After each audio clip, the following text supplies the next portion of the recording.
жакын туугандарга даават кылыш өтө кыйын нерсе. Себеби алар сени 100% билет ким экениңди. Сен ошол жерде өскөнсүң, туулгансың, ошол жердин кулунусуң, баардыгын билет.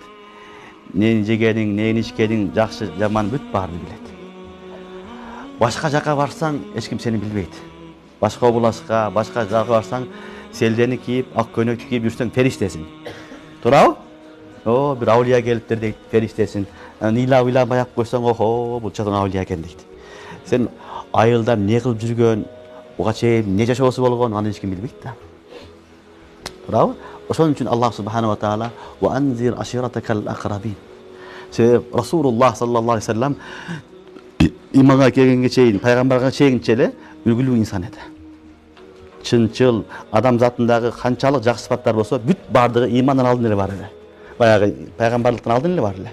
Ошон үчүн ушундай жакшы адам, ушундай сапаттуу адам эч качан жалган сүйлөшү мүмкүн эмес деп, элдер өзүн өзү эле элчип кете турган инсан болчу. Демек, даават кылганда аширатакал акрабин, жакындарга дегенде адам өзүнү караш керек болот. Өзүнү карап, элдин арасында кадыр баркы болсо, анан айтсаң сөзүң өтүмдүү болот, пайдалуу болот. Ошон үчүн башка жакка баргандан көрө өзүң иштештин кыйын жери ушул жерде. Себеби өзүңдүн элиң, жериң сени тааныйт.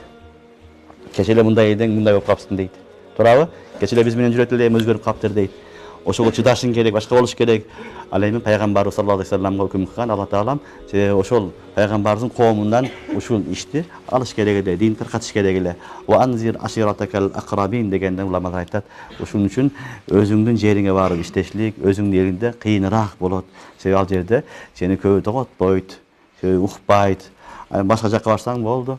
Карга окшоп чырайлуу допуну кийесиң, ак көйнөктү кийесиң, селден ойлойсуң, болду, сен аулиясың. Сен фериштесиң. Туурабы? Ал жеңил. Бирок өзүңдүн жериңде андай эмес, ал кыйын маселе.